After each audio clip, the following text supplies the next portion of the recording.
Hi everybody, this is my last installment of my eyeshadow brushes. So I've decided to organize them by use and function. So let's see over here. This is like my Laydown brushes. I have these organized by brand, so it's a bit more for consistency purposes. So like I said, Laydown brushes over here.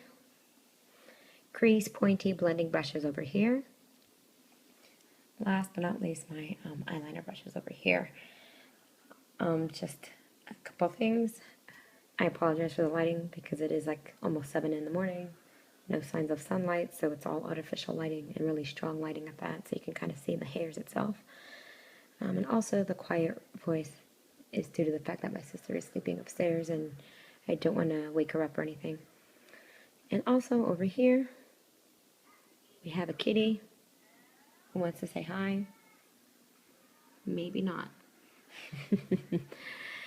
That's my mother's cat, by the way. So anyway, let's just get started.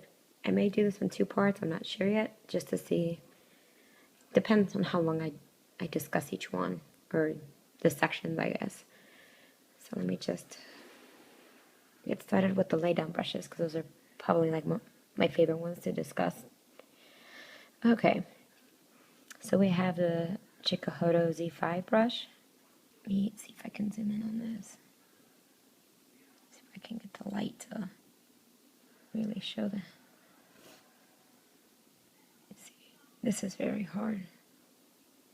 Let's see, let me just do this, but this is probably easier. There we go. The Z5. This brush I bought on a whim in a way. Didn't know what to expect from this one. I like it because it's a very dense laydown brush and it's tapered, so you can like get right into like the crease, socket line, stuff like that. It's very soft and it's very functional if you want to do like a sheer wash of like a deep color that you don't want to over apply because it may appear bruisey or just not flattering for some people. I do like the brush quite a lot for that specific purpose, but I don't really use it that often. I'm someone who prefers stiffness to my brush, which I'll discuss in a few minutes. But overall, it's a nice brush, not a must-have if you ask me. The other downside to this one, for some people perhaps, is the fact that it is a bit big. Although if you're someone that likes sheer washes of eyeshadow, look into this one. This one's really nice. And then we have the Suqqu F brush over here. There we go. Let's see if we can zoom in on the... There we go. So we have the Chikuhodo Z-5 over here, and we have the Suqqu F1 over here. This one is really nice because for the same purpose, you could it's very soft to apply like sheer washes of color. But the advantage of this one is that it is a bit smaller, so it's more control in terms of precise application on the lid. And this is also probably really convenient for those who have very small lid space. So in terms of functionality, I do prefer the Suqqu one, but I don't really use this one either because it's a little too soft for me. So something to keep in mind for those that, in terms of application, I do like some stiffness since I can really pack on the color, but that's just me. Some people are more heavy-handed than others when it comes to eyeshadow application. So these I think the Chikuhodo one was like $50-something when it came out to, I think, I'm not sure. But these are both under 100, so these are kind of nice to have if you can get your hands on these. So let me put these aside. Oh yes, I reviewed both of these already, so if you want to get the exact pricing on these, feel free to check them out, because I did write reviews on these. Okay, and then let's get started with my favorite set of brushes over here. See if I can organize them nicely. So we have, there we go. We have the Shu 10, 11, and 12. Let me kind of get in closer. There we go. So as for the number 10 over here, the most amazing eyeshadow brush I've ever owned. I use this for everything from packing on the color, blending. I use it for both my cream eyeshadows, like my Armani Ice to Kill Intense. I use this for loose eyeshadow, like MAC pigments or just loose eyeshadows in general. And I also use it for pressed eyeshadows. This is probably my favorite brush because it has a good stiffness to it. And it's very amazing for laying down the product. Not to mention the blending. Whoops, sorry guys, told you this surface is a pain. So it's a mixture of Kolinsky and Sable. Out of the 3 brushes, this is the cheapest one, and this is probably the one I would recommend to everybody, due to the fact that it is the smallest one out of the group. So this might be the most useful for in terms of like the most eye shapes. I'm trying to think what else. And this one I've had for a few years already, so you can kind of see it's maintained its shape, no splaying. Wonderful brush. This one you could definitely get in the United States on the Shu online store. So if I were you, I would get like 2 of these.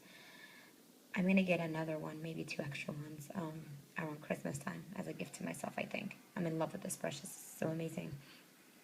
And what's really nice too is that when you're using different eyeshadow colors, you can easily wipe off one color on like a napkin and just it comes right off. Another advantage of these brushes too is that washing them, you don't have to wash them as often as like some of your other ones, just because of the fact that like when you wipe it up against like a cloth or like a napkin, shadow just comes right off pretty well. Alright. Then we have the number 11. As you can see, it's definitely longer hair-wise, and it's definitely a bit more dense. So let me show you the number 10, density-wise. There you go. Wonderful, wonderful brush. Then let's look at the number 11.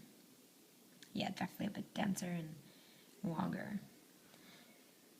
This one, well, let me I guess group number 11 and 12 together. Number 12 is also over here. See, this is basically like a bigger version of the number 10, actually. Let me zoom in on this. There you go.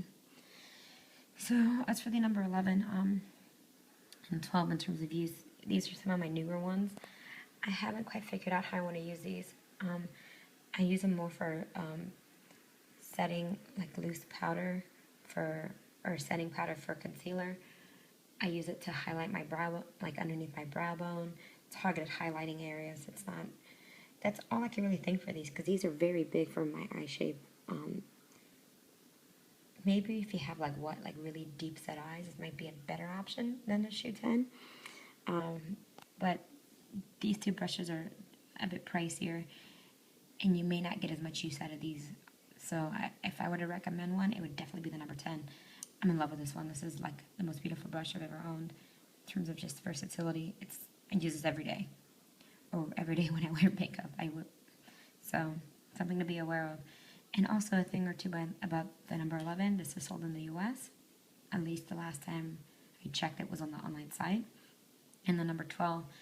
This one was a bit difficult to acquire because this one, I think, is discontinued. I asked a friend in Canada to get it for me, and she was told by the Shu representative over there at the counter that it was discontinued, but yet it was still on the England Shu website. So, and of course, the Shu website in England is, they could only mail it domestically, so I had a wonderful friend do me the favor of getting it for me, so I'm very thankful because this is a wonderful brush. I need to learn how to use number 11 and 12 a bit better. Hopefully I will get a little bit of practice with these as the time progresses, and plus I know someone that works for Shu or used to work for them like before they pulled out. So if I can figure out how to use these, I will definitely write a review on these so I can kind of give my full thoughts on these. But these are quite nice, but I don't think they're necessities in comparison to the number 10. Love the number 10. And as for eyeliner brushes, we have the 60B. It's a badger brush. It's very stiff, which is kind of nice to apply like gel eyeliner. It's slanted. Let's see if we can zoom in on that. There we go. This is a really great brush if you use gel eyeliner. Maybe even if you want to fill your brows with like a brow mousse or like a brow gel. Haven't tried it for brow gel, but I do think this would be very good for that because it's a very stiff brush. If you're someone that wants a better version of the MAC 266, get this one. I'm in love with this one. I don't use it as often as I like just because for eyeliner I do feel like it's a bit too thick at times. But I'm someone that has a very unsteady hand with gel eyeliner, so I prefer something that's more pointy, like a lip brush. I can really get into like making like a really thin line. But for most people, if you can do the 266, you could easily do like a thin line with this one. This one's a really nice brush to have if you're into slides of liners, eyeliner brushes. Sorry about that. And then we have the 5F Sable. This one's a bit softer and it's a flat edge. Let me see if I can do a close up of these two.